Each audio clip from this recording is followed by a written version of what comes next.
Bonjour ou bonsoir à tous, vous qui regardez les vidéos, que ce soit le jour ou la nuit, ici DVD Pro Catch. Et maintenant, je m'attaque sur un coffret. Non, c'est pas un spécial catcheur ni un stipulation, mais d'un grand événement, et que je vous l'avais sûrement peut-être déjà montré, et que je vous le montre directement maintenant. WrestleMania 35 en 2019, donc oui, je me le suis procuré. Et que là, on voit tous les catcheurs. Oui, je dérape un petit peu dans ce que je raconte, mais voilà, j'ai pas envie non plus de trop prendre la tête avec ça, si ce n'est que je vous présente le show et rien de plus. Donc on voit les catcheurs et catcheuses. Là aussi, on voit tout le rififi. Donc c'est vrai que ça spoil, hein. Ça spoil quand même quand il nous montre tout ça là. Donc il est en anglais, mais par contre en français. Et c'est en version québécoise que je l'ai. Alors je vais vous dire un truc.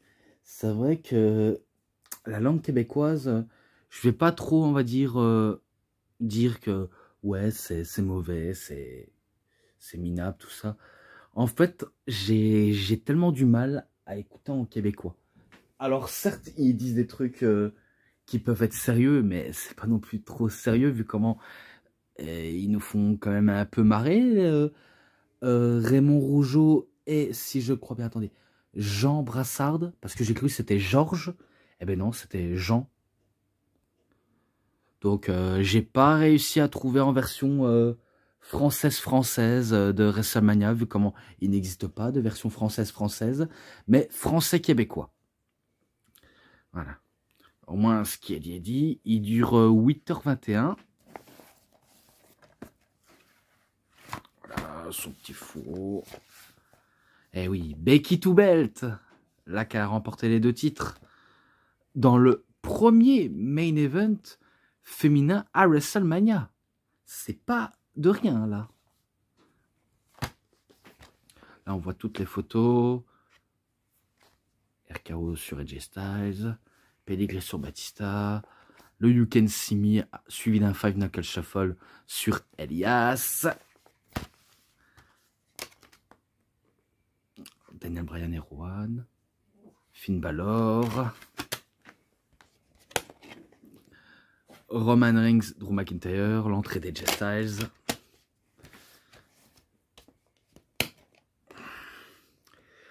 Asuka qui fait, on va dire, un genre de bulldog et un genre de lariat sur Sarah Logan et Sonya Deville. Et la victoire de Kofi, donc oui, ça spoil. Germaine Souplex de Brock Lesnar sur Seth Rollins et un Ankle Lock sur Baron Corbin. Alors que ça aurait pas dû lui qui aurait dû mettre un terme à la carrière de Angle. Donc forcément je ne suis pas non plus d'accord avec la WWE. Et ce qui va peut-être vous étonner, c'est que dans le DVD 3, il n'y a pas le Hall of Fame. Non, il n'y a pas le Hall of Fame. Je vous dirai ça justement après. Alors tout d'abord, il faut que je me concentre sur le kick-off. Alors le tout premier match qui a eu lieu dans le pré-show, donc dans le kick-off, c'est pour le titre Cruiserweight. Tony Nese contre Buddy Murphy, que vous connaissez sur le nom de Buddy Matthews à la AEW. Alors ce qui est marrant, pourquoi je fais de comparaison de noms, c'est parce que quand je dis Buddy Murphy et Buddy Matthews, c'est exactement la même personne. Sur Instagram, cinéphile qui me disait ouais, en mode ouais, Dean Ambrose c'est John Moxley. Et bien sûr que c'est John Moxley, tu crois quoi? Tu crois que je connais pas la même personne? Voilà. Donc c'est pour ça que j'ai dit attends, tu crois que je connais pas qui sont? Enfin, tu crois que je les connais pas ou quoi? Bien sûr que je sais qui est John Moxley, vu comment au début, c'est vrai que lorsque je regardais la WWE, je connaissais sous le nom de Dean Ambrose. Et un petit peu, un tout petit peu tard, j'ai, on va dire, eu la chance de me renseigner sur certains catcheurs avant que les autres se renseignent. Pas tout ce qui est français ou quelque chose comme ça. Non, en fait, dans ma région à moi, il y en a pas beaucoup qui regardent du catch, ou alors il y en a qui ne s'intéressent même pas au catch. Il y en a quelques-uns qui s'intéressent, dans mon école et dans la vie en général, eh ben, j'étais le seul à savoir qui ils sont, que ce soit de leur vrai nom ou de leur nom de catch avant d'y aller à la WWE. Bien sûr, je ne vais pas vous les citer, car voilà, on sait leur nom, mais j'ai pas envie de les citer. Je préfère garder leur vie privée. Donc concernant ce match, eh ben, un bon petit match, bien sûr sans, on va dire, rien de spécial. Et après, je me demande pourquoi il a été placé au beau milieu de kick-off. Peut-être pour inciter les gens à venir à l'avance, parce que vu comment il faisait encore jour. Et sachez que lors de ce Mania-là, tous ceux qui ont insisté à ce show, je me rappelle les youtubeurs, et surtout Catch Club et Yann Colby, qui ont assisté à ce show, et qu'ils étaient tout en haut des tribunes, et qu'ils ont commencé à cailler leur race un coup qu'ils ont vu l'intégralité du show, que ce soit le jour ou la nuit. Ça, c'est un peu ma catchphrase à moi. Donc, ils ont commencé par le jour et suivi de la nuit, quoi. Et ça, c'est pas surprenant, mais ce qui est surprenant, c'est qu'il a fort caillé. Peut-être qu'on s'attendait tous à une victoire de Buddy Murphy, parce qu'il faisait son Melbourne Driver, je crois. Mais sauf que Tony Nese a chopé les cordes avec ses pieds. Donc ça permet encore de continuer la rencontre. Et peut-être que Buddy Murphy voulait encore remettre le couvercle, mais cette fois-ci, il n'y aura pas de 103. Et que c'est Tony Nese qui renverse la situation pour faire son finisher, le running knee dans le coin du ring. Sauf que la personne est assise. Et pour se recevoir un running knee, eh ben, on le sent passer. Donc c'est victoire de Tony Nese qui devient le nouveau champion Cruiserweight. Oui, le premier athlète est devenu le champion. Pour ça, ben, je mets 3,5 pour ce coup-là. Je lui mets ça. Ensuite, la bataille royale féminin pour le trophée, justement. Et c'était 17 femmes. Ah bon, 17 femmes. Mais bon, la bataille royale remportée par Carmella. Donc c'est la deuxième femme de l'histoire à avoir remporté le trophée. Sous les yeux de son papa, qui était lui-même catcheur. Mais après, je ne sais pas si lui, il était jobber à la base, le père de Carmella. Mais en tout cas, c'est sûr, il a été catcheur. Mais bon, on va dire un bon petit bataille royale. Voilà, ça va pas non plus trop casser des os ou casser du sucre sur le dos des autres. Mais bon, je mets un 3,5 également, donc ça fait 2 fois 3,5 pour l'instant. Match par équipe pour les titres par équipe de Raw. Alors, Kurt Hawkins et Zack Ryder contre The Revival, Scott Dawson et Dash Wilder. Alors, ce qui est étonnant, bien sûr, on sait que Kurt Hawkins, il était sur une série de défaites, vu comment il ne fait que jobber face à n'importe quel catcheur.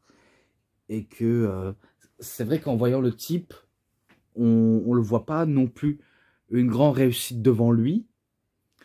Et là, pour le coup, je vais citer la fin. Il fait un petit paquet sur Dash Wilder pour la victoire. Ouais, parce que tout le reste du show, ça a été un petit peu long, mais ça peut encore aller. Et bien, c'est victoire justement de Hawkins qui devient champion par équipe avec Zack Ryder. Voilà, comme ça, j'oublie personne. Ce match-là, ben, je lui mets 3,20. Je lui mets ça, pas parce qu'il était mauvais, mais je lui mets ça quand même. Et ensuite, la bataille royale pour le trophée de la mémoire d'André le Géant, remporté par Braun Strowman. Oui, Braun Strowman, colonel. Alors, ce qui va se passer, il y avait plusieurs catcheurs, surtout les deux zigotos d'une série télévisée. Bref, je ne sais plus comment il s'appelle. Il y en a un qui s'appelle Colin Jost et l'autre, je ne sais plus comment il s'appelle. Comment il s'appelle l'autre gland?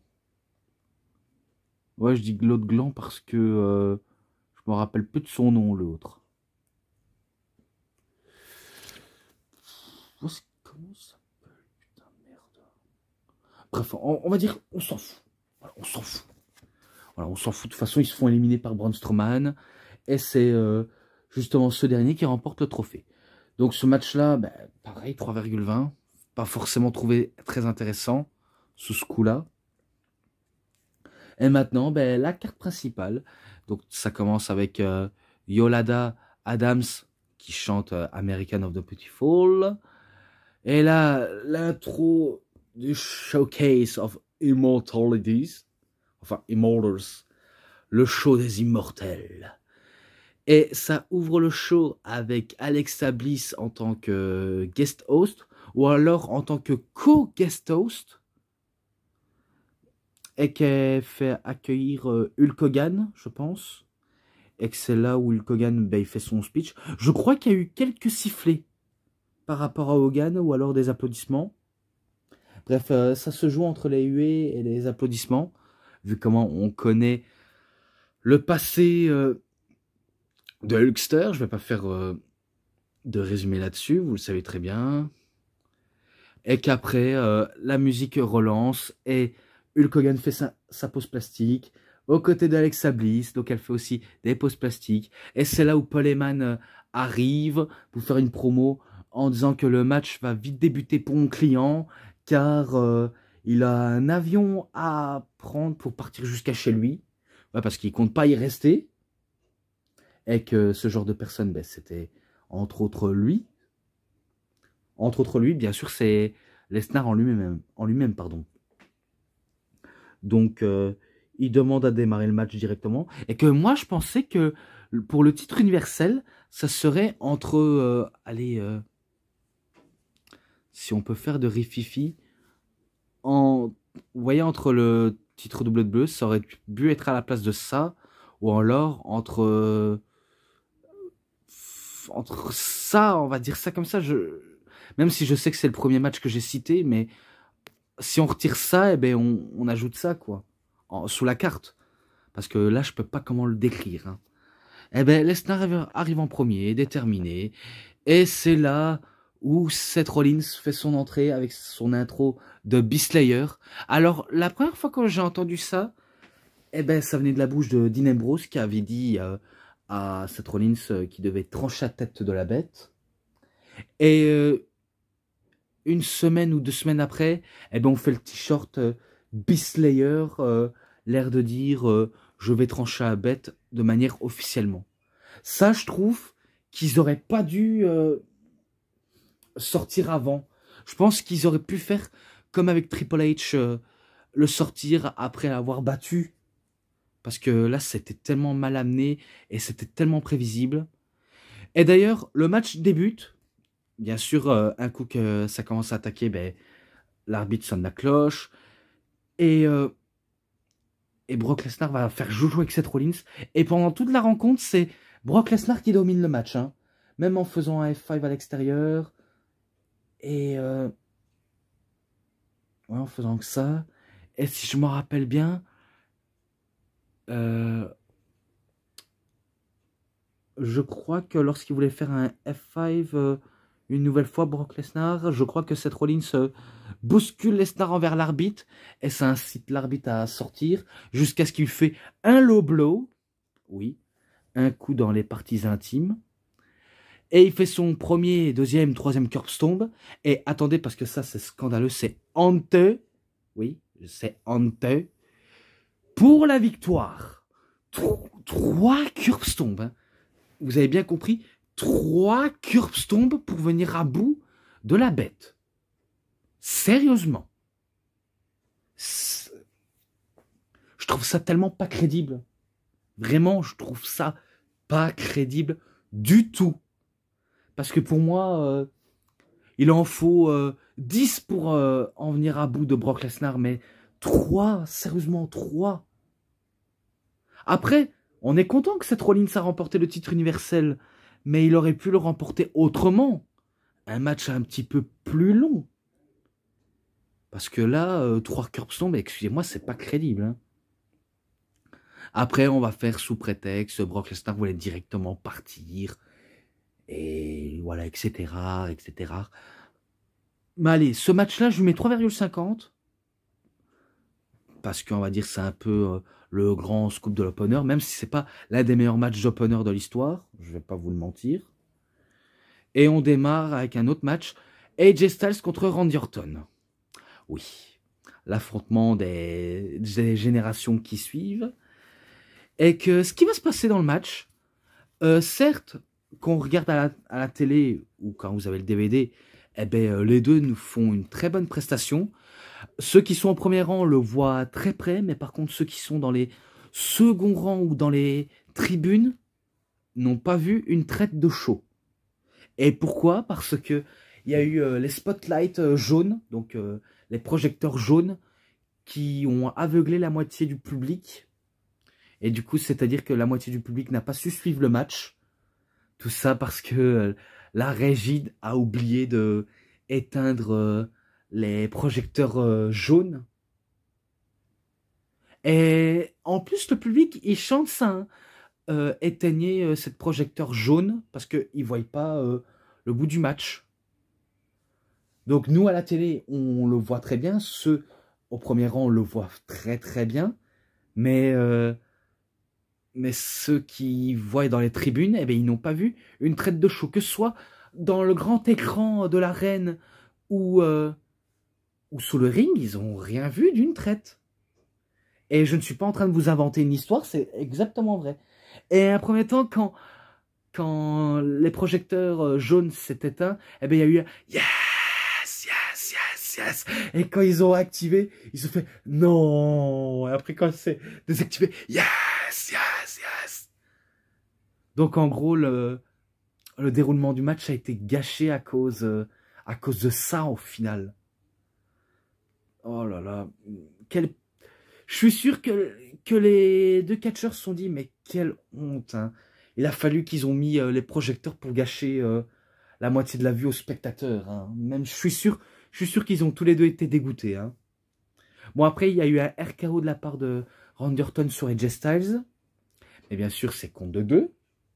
Et lorsque c'est à l'extérieur, eh ben, AJ Styles fait son phénoménal forearm.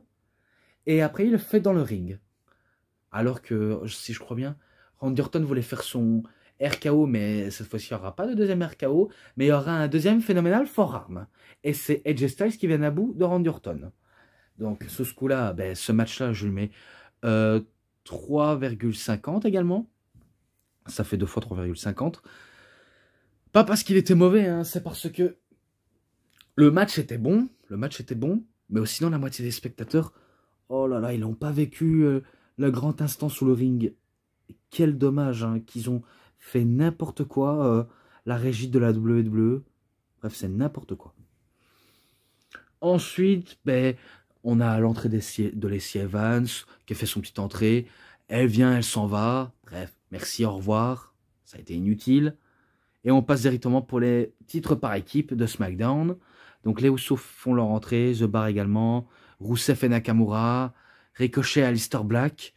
Alors ce qui est étonnant de voir cette équipe-là, c'est que de voir Ricochet et Aleister Black faire équipe, alors que nous on voit Aleister Black avec ce côté mystique, ce côté, on va dire, sombre et mystérieux.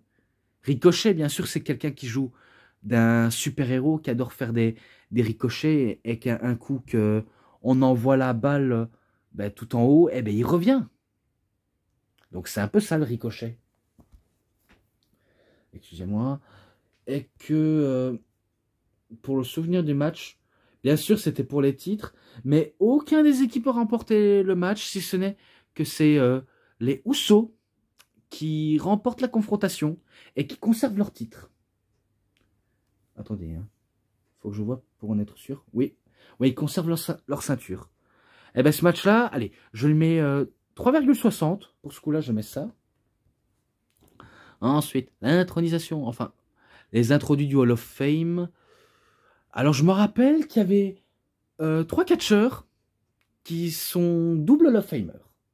Oui, je vais vous citer ça. Bret Hart dans la Hart Foundation avec Jim Neidhart dans la Hart Foundation. Booker T dans les Harlem Heat avec Stevie Ray, mais sauf que Stevie Ray est une seule fois, enfin il a été une seule fois Hall of Famer, donc ça ne compte pas pour sa carrière respective, tandis que Bret Hart ça compte. Il a été Hall of Famer en solo et maintenant en équipe. Et pour Booker T, ben, il a été Hall of Famer en solo et maintenant en équipe. Et du côté de la DX, eh ben, il y avait Triple H, Billy Gunn, Jesse James, Shayna, X-Pac et Shawn Michaels, Triple H, bien sûr. Même si j'ai dit 2 fois Triple H, mais voilà. Donc Shawn Michaels, il est pour la 2e fois Hall of Famer. Donc ça fait 2 fois qu'il est Hall of Famer. Triple H. Shawn Michaels, un en solo et un avec la DX. Après, il y en a eu d'autres, hein, comme les enfants qui ont battu leur maladie pour le Dana Warriors, enfin pour le Warrior Awards.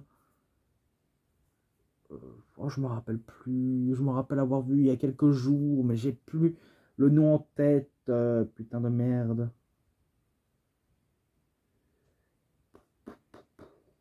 Bref, c'est pas grave, c'est pas grave.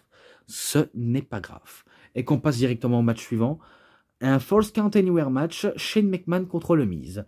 Alors, ce qui s'était passé, entre autres, Shane McMahon et le Miz ont fait équipe pour devenir les nouveaux champions par équipe de SmackDown, mais ils les perdent au Elimination Chamber, donc ils les perdent dans ce show-là, et que après ça, ben, c'est Shane qui met fin à leur soi-disant amitié en équipe, et qu'il décide d'attaquer au Miz verbalement, comme il attaque verbalement le père du Miz, parce que selon Shane McMahon, le père du Miz, c'est un monsieur patate, et que le père du Miz va faire son apparition, oui, son apparition, dans ce Mania-là, et que son seul truc au père du Miz, bien sûr, ce n'est pas un catcheur, mais son truc dans la vraie vie du père du Miz, c'est être gérant d'un restaurant de fast-food, si je crois bien. Ouais, vu comment il gère, on va dire, ce petit resto rien que pour lui. Et que j'avais vu, on va dire, une vidéo où le Miz nous présente ses parents, ses exploits, et qu'il a fait de la télé-réalité avant de s'intéresser consécutivement au catch. Bref, vous avez compris au moins ce que je voulais en venir. Eh ben, le Miz n'acceptait pas les critiques de Shane McMahon qu'on insulte sa famille. Eh ben, il veut, on va dire, protéger l'honneur de sa famille en défonçant Shane. Vraiment, en défonçant Shane. Et que il va le faire, mais on va dire d'un court instant, parce qu'après, il va avoir Shane McMahon qui va dominer. Et après, c'est là où le père du Miz apparaît et qu'il veut se battre, mais sauf qu'il va se faire calmer par Shane McMahon. Alors qu'il n'a pas donné un coup, Donc le Miz, il voit qu'on frappe son père, et ben il défend son père, il va le défoncer, jusqu'à aller où est-ce qu'il y a les structures. Ouais, parce que je me rappelle qu'il y avait un genre d'échafaudage, et qu'ils ont même été là où est-ce qu'il y avait les commentateurs. Et parmi les commentateurs, il y avait qui? Vous le saviez si vous avez vu à la télé? Philippe Chéreau et Christophe Ajus. Oui, ils étaient sur place. Donc, ils étaient là. Ils étaient là et je ne comprends pas du tout pourquoi il n'y a pas un DVD consacré à leurs commentaires. Sérieusement. Donc, je me rappelle que Shane McMahon va se faire allumer où est-ce qu'il y a les commentateurs, jusqu'à aller dans les genres d'échafaudage, où tout là va se terminer. Même si Shane McMahon implore le Miz de ne pas le frapper, pourtant il va quand même le faire, jusqu'à ce que le Miz veut commettre un petit peu l'irréparable, c'est un petit peu normal, vu comment on n'attaque pas sa famille au Miz. Eh bien, il fait un genre de superplex du haut d'échafaudage, mais le petit problème, c'est que voilà, Shane McMahon était sur le Miz, et bien sûr, le Miz il est complètement KO, il est au pays des rêves, il ne peut plus réagir, tandis que Shane McMahon, il a eu la lucidité de placer son épaule sous le corps du Miz pour la victoire.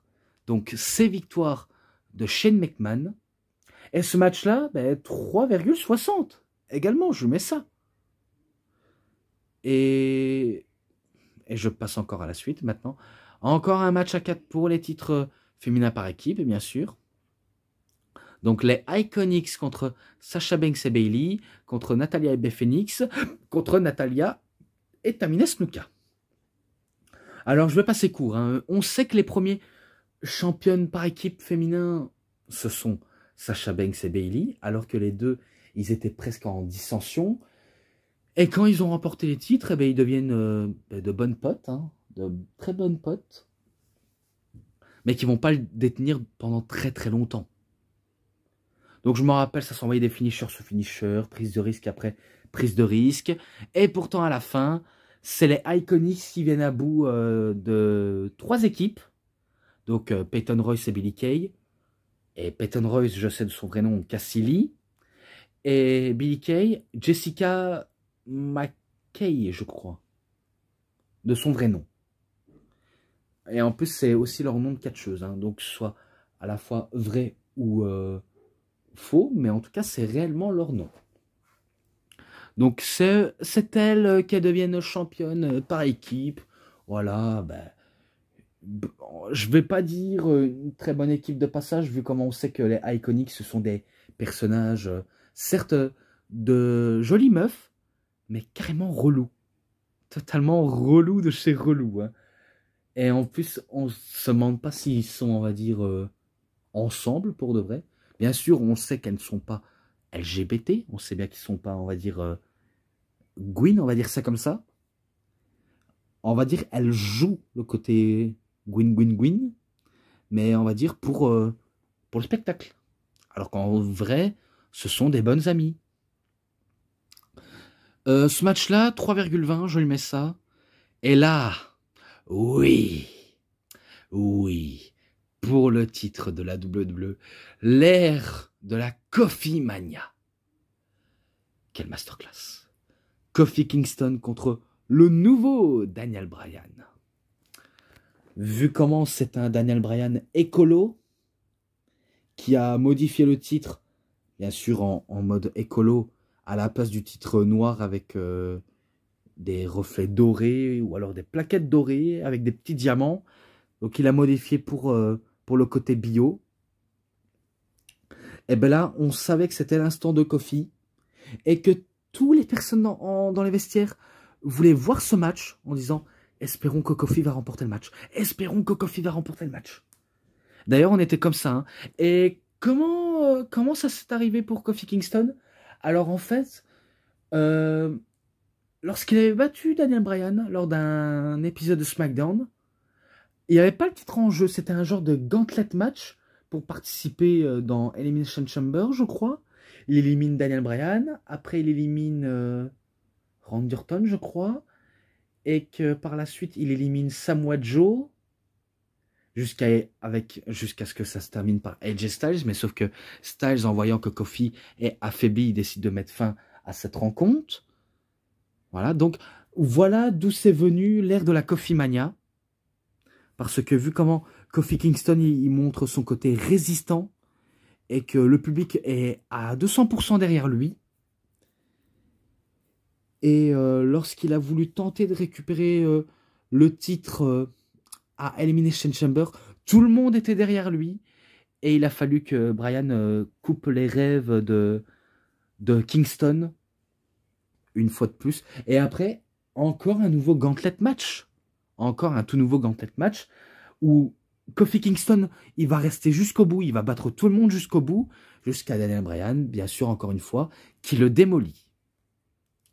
Et que lors de Fastlane, il y avait Bryan, Owens et Ali qui s'affrontaient, et que ce que j'ai entendu, ça devait être le moment de Mustafa Ali, mais sauf que le moment, c'est de Kofi.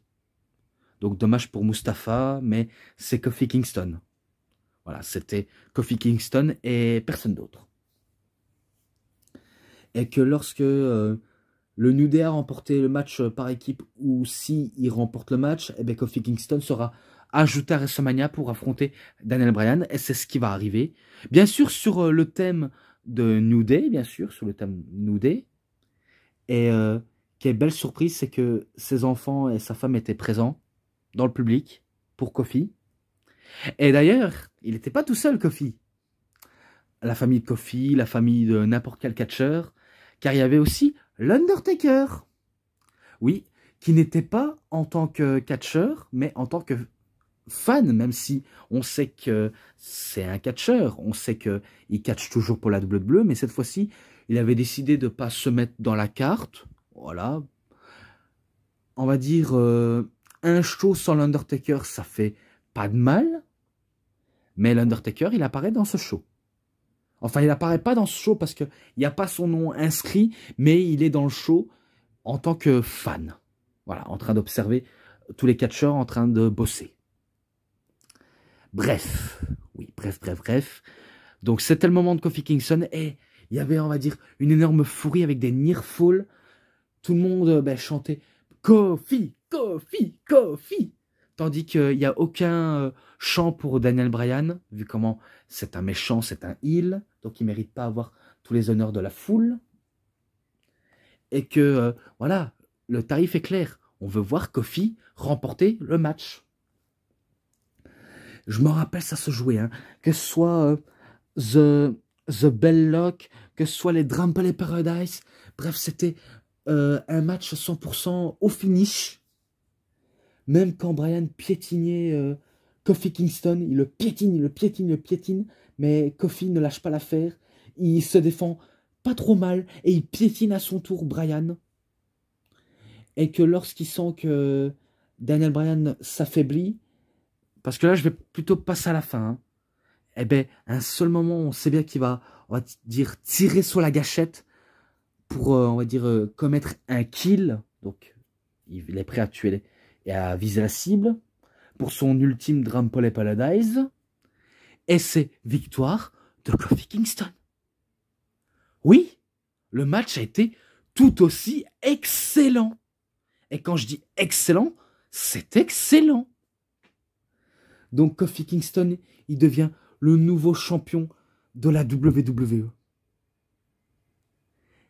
Et je me rappelle qu'on retire le titre de Daniel Bryan, donc le seul de Bio, à titre original. Et qu'on donne à Kofi Kingston. Et d'ailleurs, il va célébrer avec ses 2 enfants. Avec des cadeaux, voilà, des t-shirts, ou comme quoi Kofi a remporté le titre.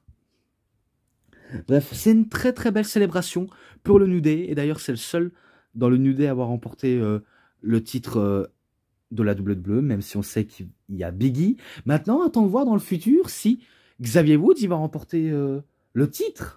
Parce qu'il faut savoir, c'est que Kofi Kingston, à cette période, il a attendu 11 ans pour remporter ce titre. Il a attendu 11 ans ce moment-là. Et que là, il peut le célébrer. Et à la fin, on meurt en étant heureux. Très belle célébration. Ce match-là, je vais pas, on va dire, mettre dans les 3 virgules. Non. Je les mets dans 3,40. 3,40. 4,40. Qu'est-ce que je raconte? 4,40. Vous avez compris. 4,40. Bref, masterclass. C'est un peu à l'image de Daniel Bryan comme en 2014. C'est une pépite. Et là, The Dr. Arn In. Alors là, c'est quand, on va dire, voilà, on nous montre les 2 zigotos des talk shows ou séries télé-réalité, je sais pas comment on peut appeler ça, mais en tout cas, ils sont connus là-bas aux States par les ricains. Eh ben, lorsqu'ils ont mal, parce qu'ils se sont pris des sacrés coups par Braun Strowman, eh ben, on fait appel les docteurs, mais sauf que les docteurs, c'est les Outsiders, Scotto et Kevin Nash. Donc ils vont passer un bon moment de souffrance avec les 2 Outsiders. Et on passe directement au match des États-Unis. Et ce qui va se passer lors du kick-off, eh ben, on nous présente les commentateurs. Oui, on nous présente les commentateurs. Tous les commentateurs, sauf les Français.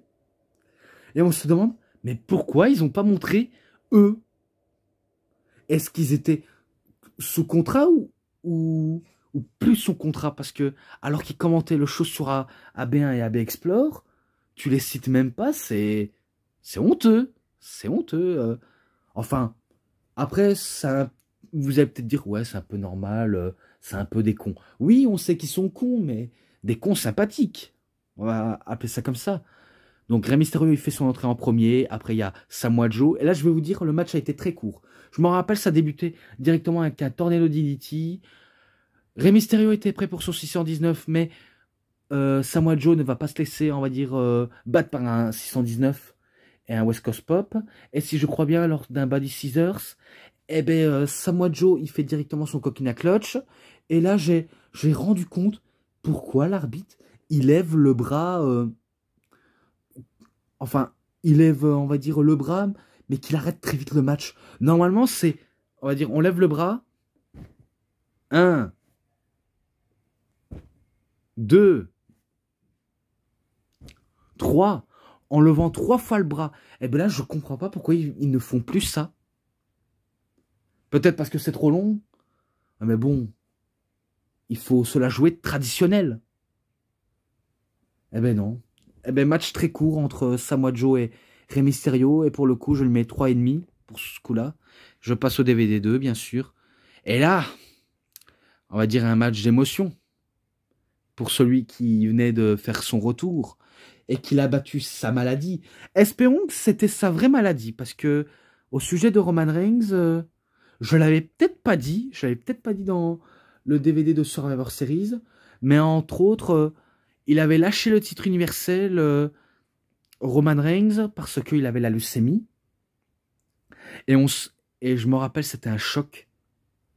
Que ce soit pour les fans, mais pour les vraies personnes comme nous, c'était un vrai choc d'apprendre que Roman Reigns avait attrapé la leucémie et qu'il nous dit que ce n'est pas la première fois qu'il subit ça.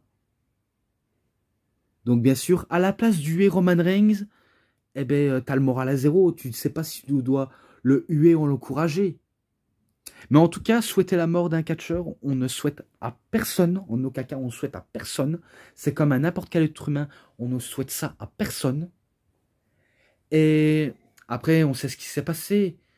Dean Ambrose a trahi le Shield une nouvelle fois. Enfin, il a trahi une Shield pour la première fois en faisant un Dirty Deeds sur Seth Rollins.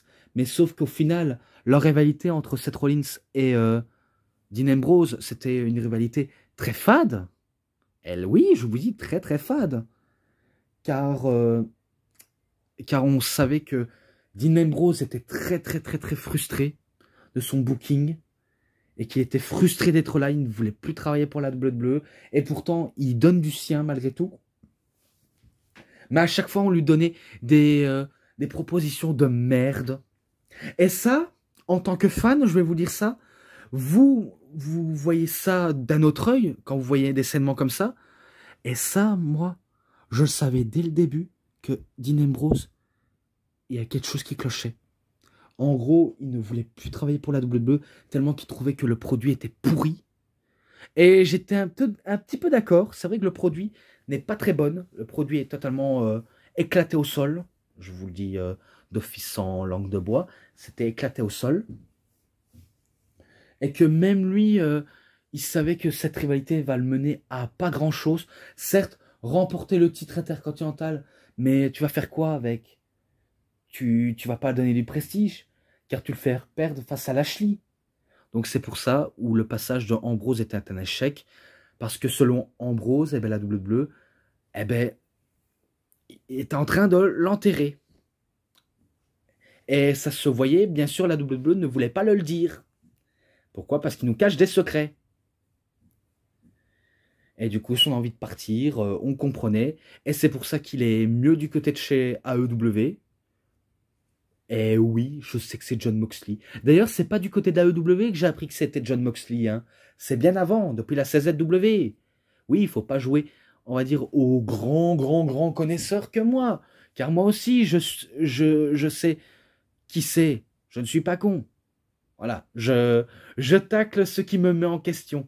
Ceux qui osent, on va dire, me contredire, eh ben, je vous retourne la question. Voilà. Bon, pour ce match-là, certes, Drew McIntyre, il s'acharnait sur Roman Reigns au niveau de la tête, parce que c'est là où les choses pires peuvent arriver, pour ceux qui sont atteints du cerveau, et qu'une leucémie, c'est comme un cancer du cerveau, enfin un cancer du sang, pardon, et pas du cerveau, parce que pour le cerveau, c'est comme un malade d'Alzheimer, mais sauf qu'il n'est pas atteint de la maladie d'Alzheimer. C'est, on va dire, un cancer du sang. Et qui est très très grave, je vous le cache pas. Bon après, espérons qu'ils n'ont pas joué sous ce coup-là, parce que de se jouer d'une leucémie, c'est c'est exagéré, j'espère que c'est pas, on va dire, ce qu'ils ont prévu de faire. Bon, bien sûr, il faut exprimer les talents du psychopathe écossais, ou encore le guerrier écossais maintenant, qui est Drew McIntyre. Donc, il veut mettre à mal Roman Reigns pendant toute la rencontre, même si je me rappelle, lors d'une promo qu'il avait cité la femme et les enfants de Roman Reigns. Bien sûr, Roman Reigns ne veut pas qu'on parle en mal de sa femme et ses enfants, car ça le met enragé. Parce qu'il ne faut pas attaquer sa famille. Parce que le futur chef tribal décide quand il met fin à les rencontres. Bien sûr, je me rappelle, il a fallu d'un spire pour mettre à bout Drew McIntyre. Et d'ailleurs, je vais peut-être vous dire ça, mais je crois que Drew McIntyre, face à Roman Reigns, il est complètement maudit. Parce que en même pas une fois, je n'ai pas vu Drew McIntyre battre une seule fois Roman Reigns. Je n'ai pas vu ça, même pas une seule fois. Et du coup, il a fallu d'inspire, et c'est victoire de Roman Reigns, bien sûr. Ce match-là, allez, 3,70, je le mets ça. Ensuite, Elias Get Lesson is Basic of Togonomics. Alors, tout d'abord, ça commence avec les Elias. Bien sûr, c'est un montage vidéo de Elias.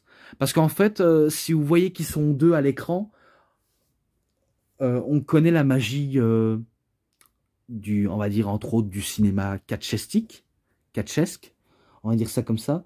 En gros, c'est un fond vert et qu'ils ont tourné la première scène et que la deuxième, eh bien, ils le font comme si c'était, on va dire, les deux qui jouaient en même temps. Les deux Elias. Tandis que le troisième, il est sous le ring. Donc, le premier, il est percussionniste, donc il fait de la batterie. Le deuxième, il est pianiste, donc il joue du piano. Et le troisième, comme on connaît d'habitude, guitariste. Donc, à chaque fois, l'annonceur dit « Ladies and gentlemen, Elias ».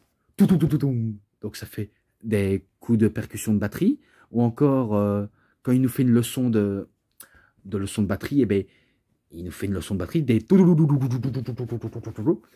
et après quand sa prestation est terminée, eh ben, c'est Ladies and Gentlemen, mesdames et messieurs, Elias. Et là ça fait suivi de piano, pardon. Donc il joue au piano.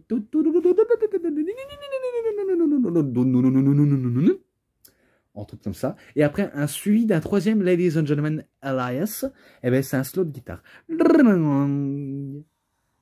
Donc il fait sa présentation peut-être à la Francis Cabrel. Salut, je suis Elias. Et après, ben, il fait son petit slow, voilà, comme d'habitude. Et après, il fait un slow à 3, oui, 3 Elias. Donc, à la batterie, au piano et à la guitare. Donc, on lance le tempo. 1, 2, 1, 2, 3, 4. Bref, ils font un slow de 3 chansons avec la même personne, bien sûr. On sait bien que c'est un, on va dire, montage vidéo. Vu comment, peut-être qu'on sait qu'ils ont tourné la première, deuxième et troisième scène.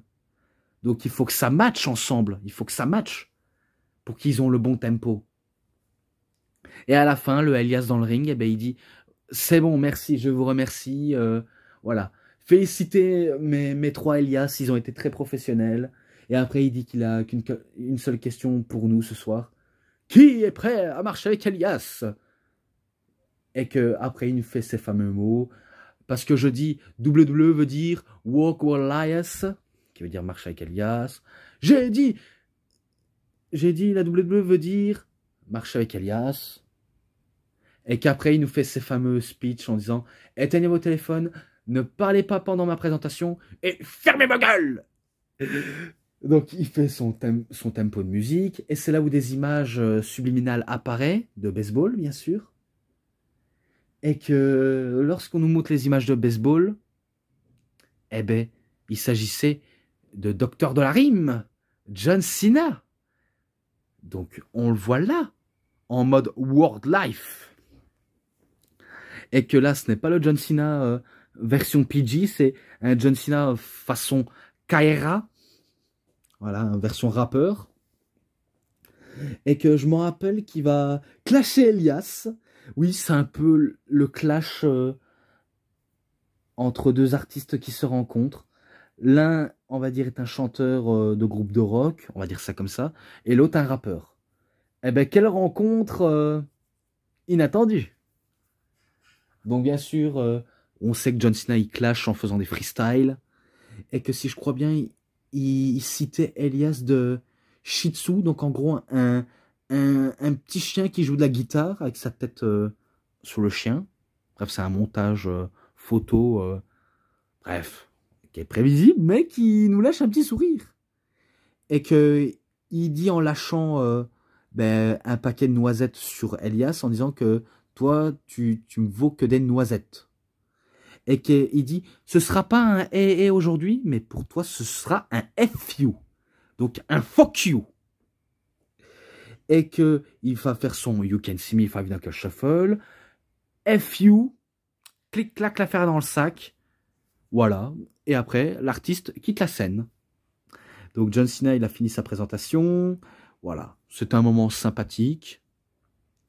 Et maintenant, on passe à un match, on peut pas dire personnel, mais la DRDDR.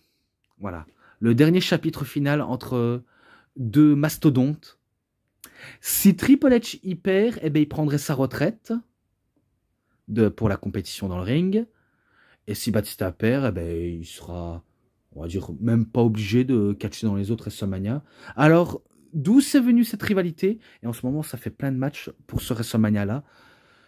Alors, d'où c'est venu? Eh ben, en gros, lorsqu'il y a eu la réunion de l'Évolution à SmackDown, eh ben, Triple H avait invité bien sûr les membres de l'Évolution, ou encore Batista, sauf que Batista voulait, on va dire, un petit peu confronter Triple H sur ce coup-là.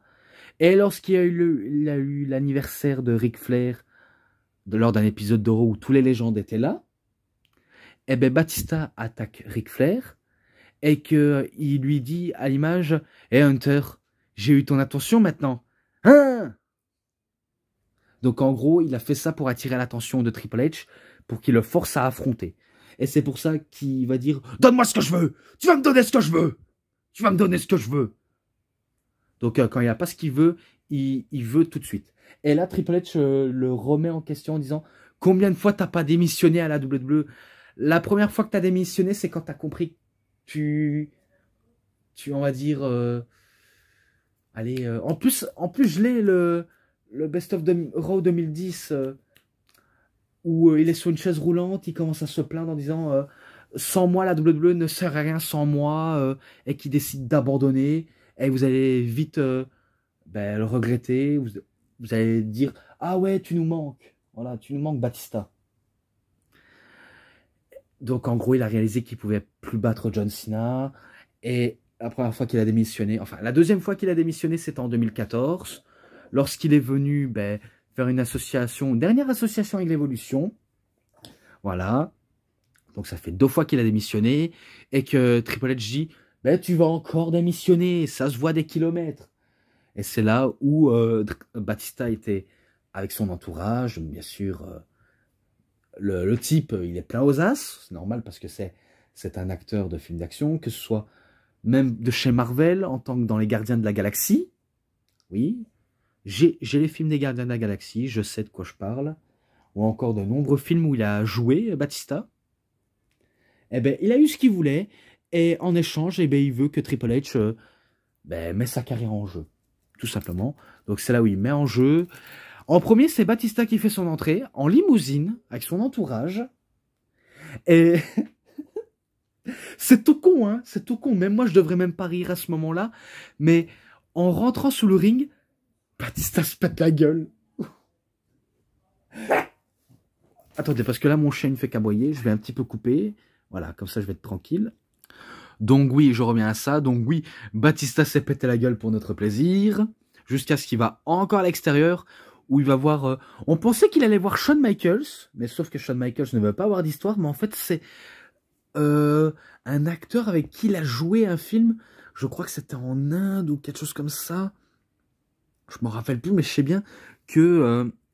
voilà, qui va voir le type qui a le t-shirt de Batista avec le panneau où il y a l'affiche du film. Donc c'est pour la promotion du film, bien sûr. Et après, il va voir les parents de Triple H, parce que oui, les parents de Triple H étaient là. Et ben, il va dire, je vais trancher la tête à votre fils. Et le papa dit, non, non, non, tu vas finir au sol. Oh là là. Le papa qui défend son fils. Ça, c'est beau. Donc après, il y a l'entrée de Triple H en mode Mad Max. Donc là, il était en mode Mad Max. Et après, le match débute. Bien sûr, c'était brutal, dans un No Horse Bar match. C'est sûr, ça va être brutal. Et que je me rappelle que Triple H, il a sorti une chaîne. Il va l'enchaîner comme un animal. Donc je me rappelle qu'il va l'enchaîner. Il va vraiment lui fouetter le dos. Et après, il a une boîte à outils. Bien sûr, il a des tournevis, il a des pinces. Je sais plus ce qu'il va en faire un premier temps, mais je crois que... Ouais, je crois qu'à mon avis, il avait pris un tournevis, mais sauf que Batista se défend. Jusqu'à ce qu'il prend une chaise, il met une chaise pliante sur Batista, bien sûr. Triple H, il s'assoit, il prend la pince, et là, ce qu'il va faire, il va, on va dire, arracher le piercing du nez de Batista. Et en fait, on va pas se cacher, c'était un anneau, hein. C'était un anneau qu'il avait sous le pif.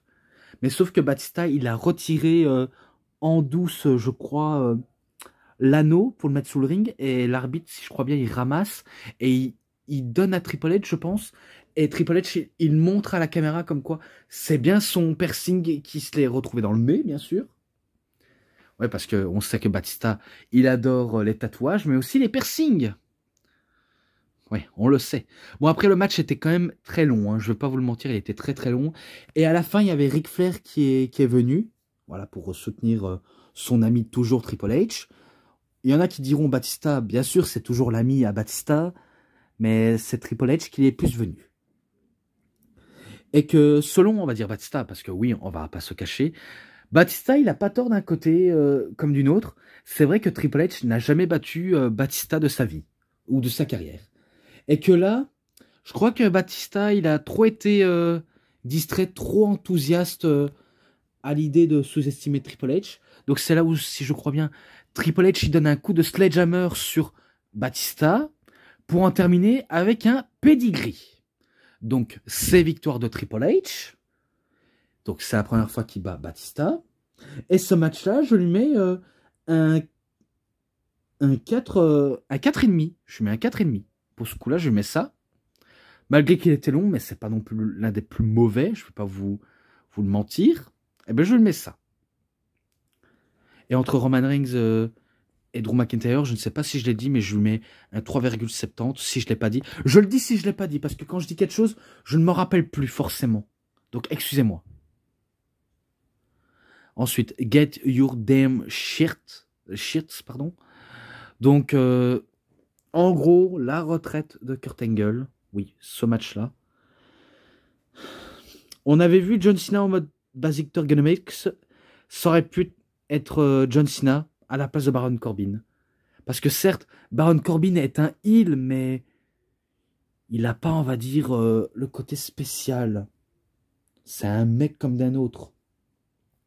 Et qu'il était ultra détesté pour des raisons évidentes. Et faut dire, ces matchs, c'est pas, on va dire, du 5 étoiles. Hein. Là, je suis entièrement d'accord avec les spécialistes. C'est pas du match 5 étoiles. Hein. Et que Kurt Angle, pauvre Kurt Angle, hein, franchement, pauvre Kurt Angle. Lui qui était explosif à la base, lui qui était un lutteur d'exception, eh bien, qu'on le voit comme ça, on a vraiment mal pour lui. Mal pour Angle. Vu comment il arrive pas à être au top pour ce WrestleMania-là. Et pourtant, il tente, hein. Il tente. Hein. On sait que Kurt Angle aujourd'hui est en très grande forme, mais il a quand même des difficultés, Angle. Hein. Et pourtant, il tente tout. Hein. Angle Slam, Ankle Lock. On donne beaucoup trop de crédit à Baron Corbin pour qu'il s'en sort. Et il a fallu que Kurt Angle fait un moonsault pour qu'il se fait, on va dire, avoir comme un con. Et qu'il se prend un end of days de la part de Baron Corbin pour la victoire. Donc c'est victoire de Baron Corbin. Victoire non méritée, parce que pour moi, il ne mérite pas cette victoire. Ça aurait pu être un autre. Bon, après, je dis ça pas parce que je n'aime pas Corbin, je dis pas ça pour ça. J'apprécie l'homme derrière le catcheur, mais c'est juste que il en est pas digne, tout simplement. Et ce match-là, je lui mets 3,5. J'ai pas le choix, je vais me mettre ça. Et après ça, si je crois bien, Kurt Angle, il fait une promo en disant merci. Et il en termine sa phrase avec It's truth. It's damn truth. C'est la vérité, c'est la putain de vérité. Comme il a l'habitude de dire. Et voilà, maintenant il est à la retraite. Ok, bye bye. Et ensuite, match pour le titre intercontinental. Le Demon King, enfin, The Demon King Finn Balor contre Bobby Lashley. Accompagné par Lio Rush, donc Lio Rush. Et que enfin, un démon à WrestleMania. Enfin. Il a fallu le temps qu'il sort celui-là. Qui se pointe le bout de son nez. Eh ben, ils vont sortir un match très court, mais très explosif, très puissant.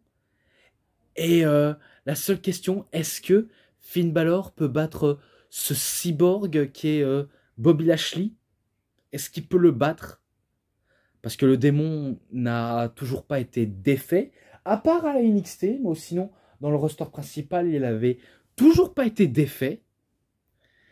Et la seule question, c'est Finn Balor. Certes, il est intimidant en faisant des grimaces, il est intimidant, mais il est redoutable. Je me rappelle, au bout de 2 tentatives de powerbomb non succès, eh bien, il va effectuer ce powerbomb pour faire un coup de grâce sur Bobby Lashley. Donc, il va l'effectuer. Et pour la victoire, voilà, il remporte le titre pour la victoire. Et ce match-là, je lui mets 3,80. D'office, je lui mets ça malgré qu'il était dense. Ensuite, ils nous font le décompte de combien de personnes il y a eu à WrestleMania. Et pour le Dance Break, voilà, entre R-Truth et Carmella, qui sont co-guest hosts de ce WrestleMania. Et pour terminer, oui, pour terminer, Winner Take All. Un match triple menace pour les titres Raw et SmackDown féminin. Donc la gagnante prend tout. Becky Lynch contre Ronda Rousey contre Charlotte Flair. Un premier temps, Charlotte Flair, elle arrive en hélicoptère. Oui, elle arrive en hélicoptère. Et pour l'entrée de Ronda Rousey, eh ben, il y a eu, je crois que c'est... j'espère que je ne me trompe pas, mais je crois que c'est Cyndi Lauper qui chante sa chanson I Am Bad Reputation, je crois. Ah, parce que I Am Reputation. La chanson de Rousey. Il y en a qui disent Rousey, Rousset. Moi, je dis Ronda Rousey. Ou alors Ronda Rousset. Je peux dire les deux différemment. Donc, c'est elle qui a fait son entrée en première. Alors, sur les 8 publics, oui, parce qu'en gros, Ronda Rousey, certes, elle était face au début, mais elle commence à montrer un visage totalement heel. De toute façon, elle a vraiment le visage pour être heel, car ça se voit que en elle est faite pour être méchante, en fait. Elle a vraiment le visage qui raconte tout, en fait. Pas besoin, on va dire, de jouer les gentils, l'air de dire qu'on est des bonnes samaritains ou des bonnes saintes. Non, non, non. Elle a vraiment l'attitude pour devenir une méchante. Et Charlotte, en étant méchante, bien sûr, ça date pas d'hier. On se rappelle des différents saignements lorsqu'ils se sont fait arrêter par la police, qu'ils ont dû quand même combattre malgré qu'ils étaient menottés. Oui, je me rappelle très bien de ce saignement. Il y en a qui trouveraient ça ridicule de voir des femmes se foutre sous la gueule comme ça. Il y en a qui adorent parce que le côté MMA est omniprésent dedans. Et après l'entrée de Ronda Rousey, l'entrée de Charlotte, et bien sûr, pour finir, The Man, Becky Lynch. Alors oui, qu'on dit The Man, c'est vrai que c'est un peu bizarre qu'on dise ça à une femme, mais elle se faisait appeler comme ça. Elle se faisait appeler comme ça. Donc, l'homme. Donc, Becky Lynch a fait son entrée en mode noir et jaune. Bon, bref, c'est un peu du Bruce Lee, mais façon inversée. Et je vais vous dire, il y a eu un peu de botch dans ce match. Je me rappelle que les 3 femmes n'ont fait que botcher. C'était pas très très beau à voir. Même quand c'était pas botché, j'avais peur pour les 3 femmes. Et que Ronda Rousey était blessée au niveau de la main, je crois, lors du match. Et je me rappelle un gros bump qu'elle s'est pris. Lorsqu'elle faisait son armbar sur Charlotte, eh ben, elle a fallu d'un dropkick pour qu'elle tombe mal à l'extérieur. Oh putain, qu'est-ce que c'était mal pour elle. Jusqu'à ce que ça se commence entre Charlotte et Becky, qui se foutent sur la gueule. De toute façon, il n'y a que ça. Hein. Foutage de gueule, foutage de gueule, foutage de gueule, foutage de gueule. Dans le ring, ça résume qu'à ça. Et bah après, il y avait quelques prises ratées. Hein. Je me rappelle des botches. Certes, pour une première main event féminin, ça peut être une toute première pour eux.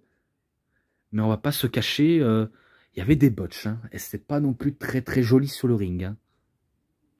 Bon après, des grosses dominations, que ce soit de Becky, de Ronda, de Charlotte, c'était du parti de ping-pong entre les trois.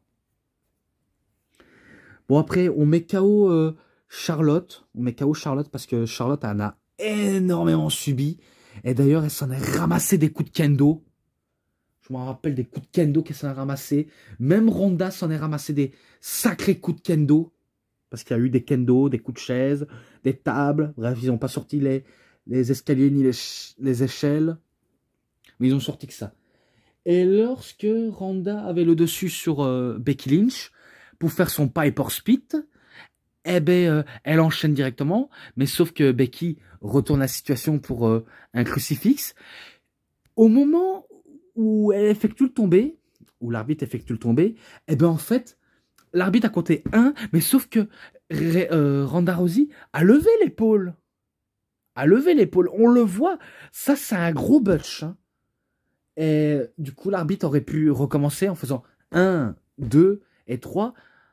Parce que, à un premier temps, je vous rappelle que Ronda avait levé à un premier temps son épaule. Donc ça a été un gros raté. Hein. Ça a été un énorme raté. Hein. Donc il aurait pu recommencer son tombé.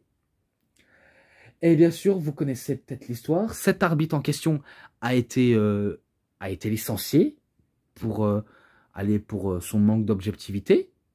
Tout ça parce qu'il a effectué, on va dire, un tombé normal alors que la catcheuse a relevé son épaule. Mais bon, on n'accepte pas les erreurs comme ça. Et du coup, ben, c'est Becky to Belt. Oui, c'est Doman qui remporte le titre féminin de Raw et SmackDown. Donc oui, c'est Becky Lynch. Et je sais que dans la vraie vie, Becky Lynch et Seth Rollins ils étaient en couple dans la vraie vie. Donc ils ont commencé à sortir ensemble.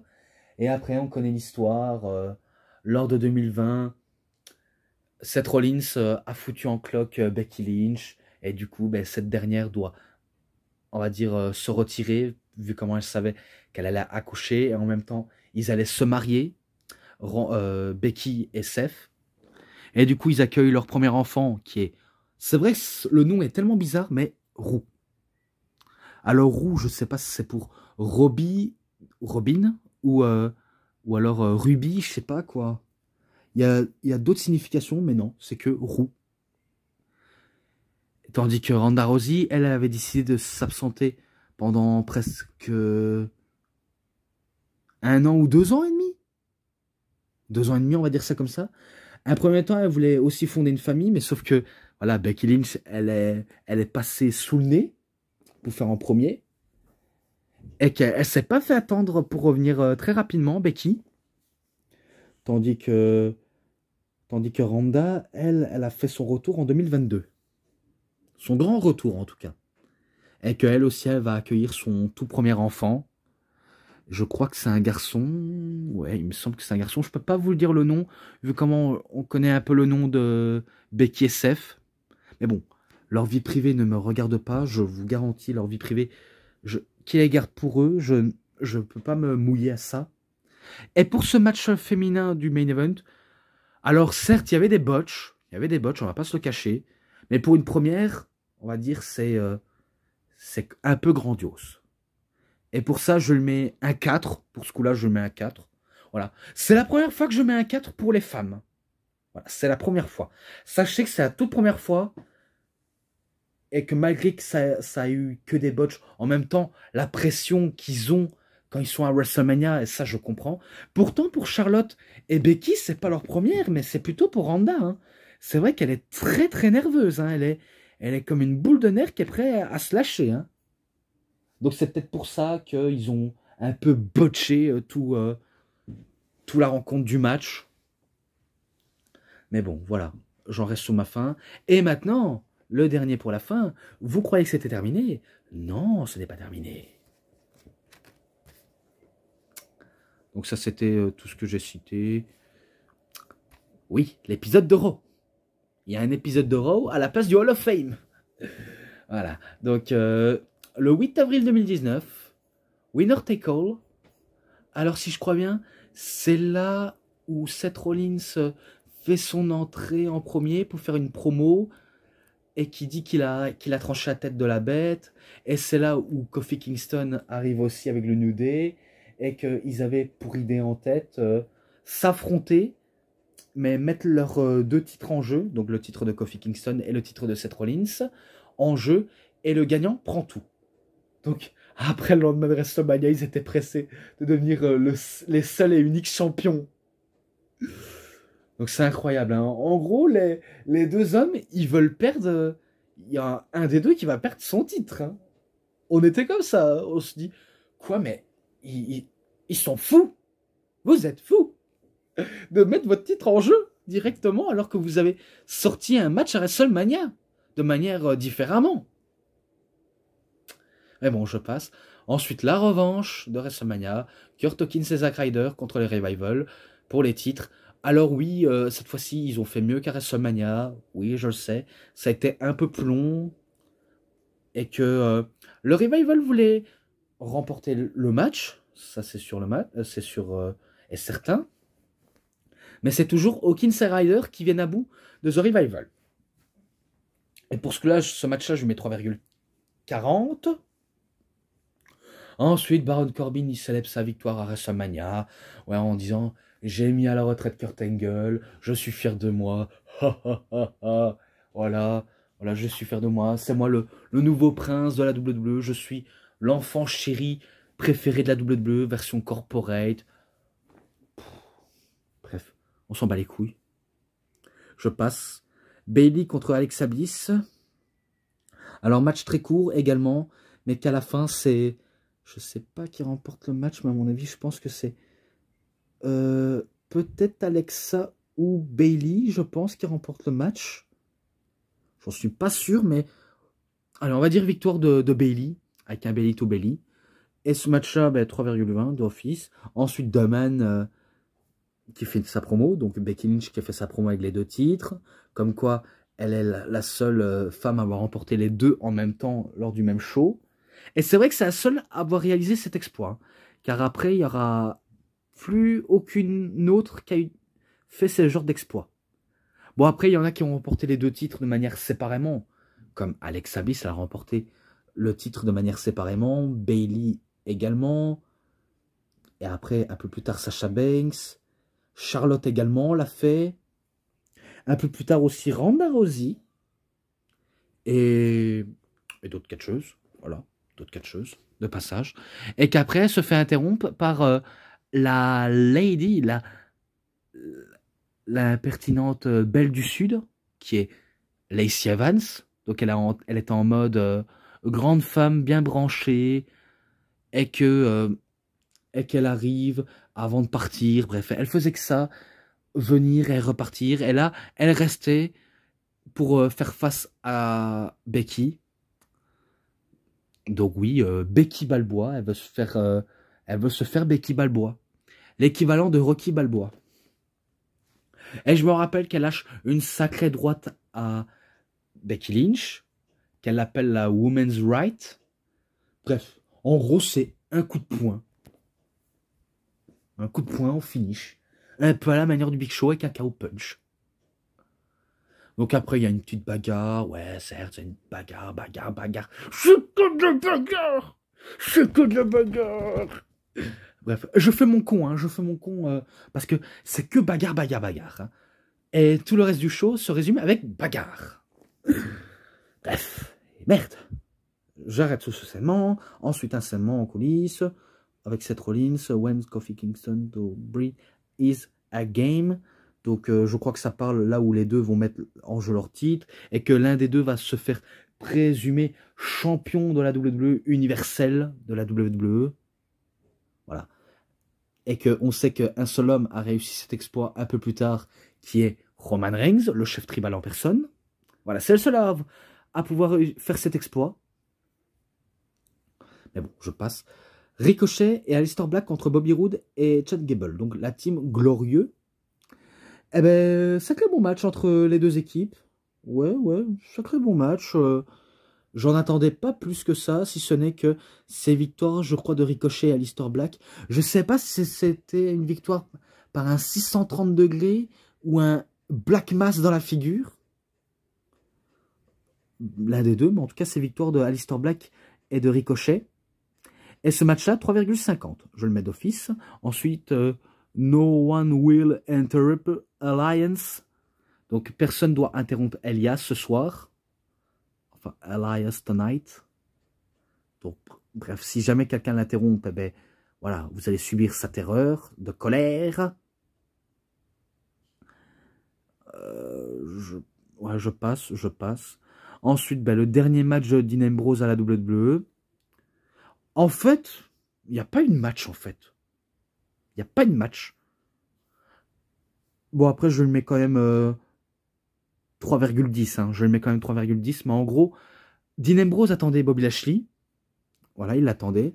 Et après, on voit Lio Rush qui fait sa promo. Voilà, on doit féliciter, on va dire, acclamer le tout-puissant Bobby Lashley. Et que Bobby Lashley dit à Dean Ambrose... T'inquiète pas, Dean, lorsque tu seras parti de la WWE pour de bon, eh ben, moi, je vais venir m'occuper de ta femme. Donc, ça ne plaît pas à Dean Ambrose, qui décide d'attaquer directement Lashley, parce qu'il ne faut pas parler de sa femme à Ambrose, parce que il y a que elle qui, enfin, il y a que lui qui peut bien se la faire, et personne d'autre. D'ailleurs, c'est comme avec les femmes, personne ne se fait la femme de l'autre. Et du coup, ben, il veut se venger, mais sauf que la puissance et la fureur de Bobby Lashley a été trop grande. Et c'est là où, si je crois bien, ben, Lashley, il enterre Dean Ambrose en faisant un slam dans la table des commentateurs. Bref, pauvre Dean Ambrose. Et après, je me rappelle dans un match, enfin, pas un match, un saignement qui a été filmé, qui n'apparaît pas dedans, mais je sais qu'il est disponible sur YouTube. On voit... Seth Rollins qui sort de son match face à The Bar avec Kofi Kingston, où il ramène Roman Reigns et Dean Ambrose. En fait, ils font leur dernière promo et qui font le check du Shield. Et après, on a compris qu'ils vont faire un pay-per-view, The Last Chapter of the Shield, donc le dernier chapitre du bouclier. Ça vous laisse au moins idée. Donc voilà. Pauvre Dean Ambrose, il a été tellement maltraité jusqu'à la fin. Et je comprends son ressenti de quitter la WWE. D'ailleurs, heureusement qu'il réussit bien à la EW qu'à la WWE, vu comment voilà, ça a été géré par un vieux gripsou totalement dépassé, déconnecté de la réalité. Je le dis parce que c'est un, on va dire, à balles réelles, qui est peut-être perdu dans le vent, mais si jamais on trouve bien la balle, eh bien, on va se le recevoir en pleine tête, directement. Et je passe directement. We are Mojo Rawley. Donc, on voit Mojo Rawley avec un nouveau personnage. Bref, on voit avec, certes avec son œil, mais avec de la peinture, comme s'il y avait de la casse. Bref, gimmick pourri pour Mojo Rawley. Et surtout sa musique totalement dégueulasse, au passage. Et maintenant, pour le titre intercontinental, Finn Balor contre Sami Zayn.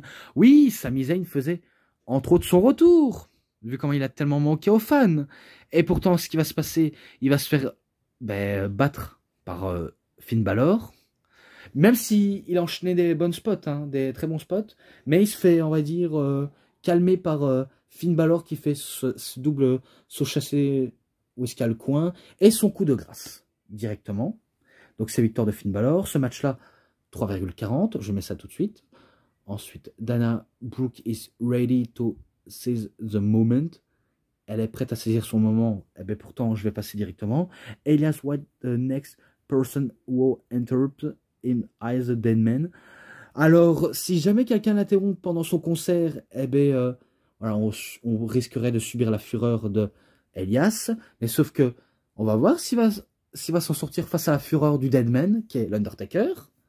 Donc, lui qui n'était pas à WrestleMania 35, mais qui était là en tant que fan, eh bien, il apparaît pour faire un chokeslam à Elias, suivi d'un tombstone par le driver. Donc voilà, c'était juste pour faire coucou à la foule et de s'en aller. Et maintenant, on passe directement au The Main Event, là. Le gagnant prend tout. Kofi Kingston contre Seth Rollins.